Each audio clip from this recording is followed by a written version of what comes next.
Okay, now we're outside. So the world is always changing. So from going from inside to outside, here I don't have control over my environment. I can't control the buses, the birds, the planes, the squirrels. So I love good behavior. Good behavior is just subordinating to my leadership. It's not about beating a dog down. It's love, love, love, but giving him structure. He needs to be in his pack. The pack is being on my left. There's no energy. He shouldn't be here. If he looks at a squirrel or a bird, I'm going to correct him. I can't correct him now because he's subordinating like a pack animal should to my leadership. His movements are controlled by my movements. I step out my left, he's looking at our beautiful sign. He might miss this, so he's going to get corrected. Watch how it looks. Left foot, he got a little snap because he was distracted by something else. Good doggy. I praise him. Good boy. Good boy, Bishop. Good boy. He can never pull. He can never put tension on this leash. I turn, he turns. It's got to be relaxed. I slow down, he needs to SIT. Sit. Sit. There's blowing paper. There's cars. I have to be in charge of that. I have to be responsible to take care of that. I can't let Bishop. Here comes a cup. What is that to a dog? You think it's a styrofoam cup? It's a prey animal. And a lot of dogs would just chase that. But he's avoiding it actually, which is good. I pivot out my right foot, that's the stay command. You see there's no energy. If he gets up, I correct. Correct bad behavior, love good behavior. Look at how I love this.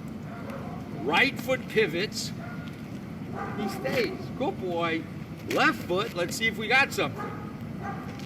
Good old man, he doesn't know this yet. It'll all come together. I gotta get out of here so I go fast. Good boy, old Bishop. Good boy. Loose leash. Uh-oh. Wolf. I go this way. That's it. Let's go out in the field. Let him go pee and poop. Okay, so now we're giving the dog free time. This is his opportunity to sniff, to pee. He just peed. He's investigating. The leash and collar is on. He is such a sensitive dog that he got to get used to wearing the leash and collar all the time, because when he steps on it, he actually corrects himself. So right now he's doing what a dog does. He's investigating this field with his nose. So we can take care of a dog's needs, especially a dog like this with low energy, in about 20 minutes at most. Meaning he needs structure to get to and from where he's going. And then he needs the ability to have some fun, whatever his fun is. I don't know yet. Good boy, Bishop, oh man. He's pretty stoic, right? He's taking a little longer to adapt, so to speak, to our little environment here because of his, I'm guessing he lived at home for 6 years, doesn't get out much, he's not a social butterfly, and he doesn't have a lot of drive, which is good for a lot of dogs. And you kind of just have to respect that this is who he is, compared to the other St. Bernard that I'll take out in a little while. Good boy, old Bishop man. Good boy, old Bishop man. Mike Gould here, Mayor of Houndstown University, home to the smartest dogs on earth.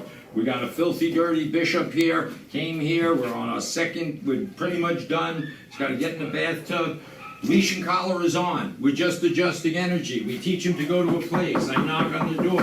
When I want to release him, I just say, okay, boy, and he comes off. Leash and collar is always on. He's always under my supervision. If I'm a little leery of somebody, I don't allow them to pet my dog. I give him a place to go. In an ideal world, it would be a crate, but actually, it would take longer for me to get him desensitized because of his age and so forth. He really does a little nervous in crates, but we haven't had a housebreaking problem. We put him in a bigger area. So watch how it works. Bishop boy, look, his tail's wagging. Good doggy. I hear somebody coming. Go place.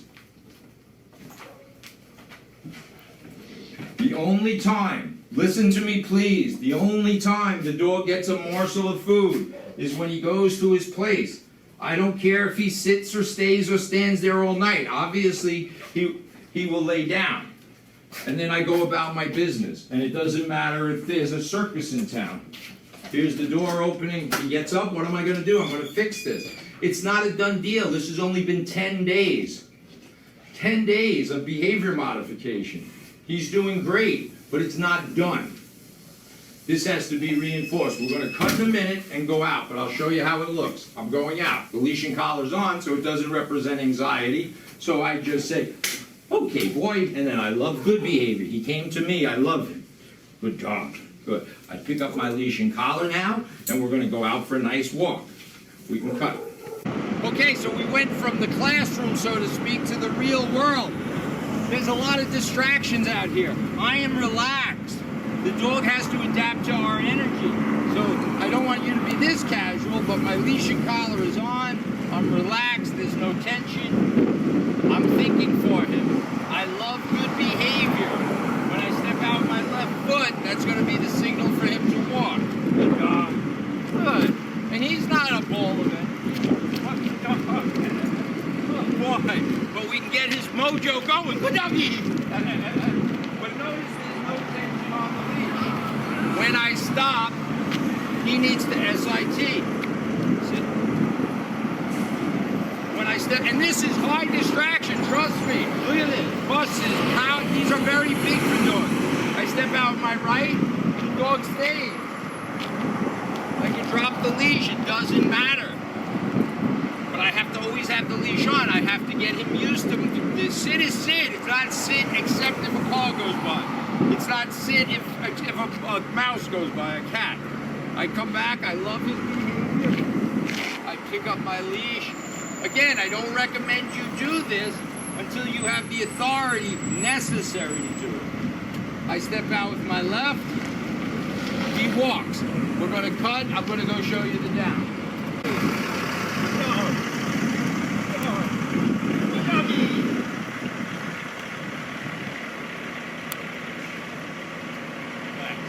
So moving along, nothing changes. This leash and collar, and it has to be this specific collar. This collar don't shrink, it doesn't stretch. I ask him to sit.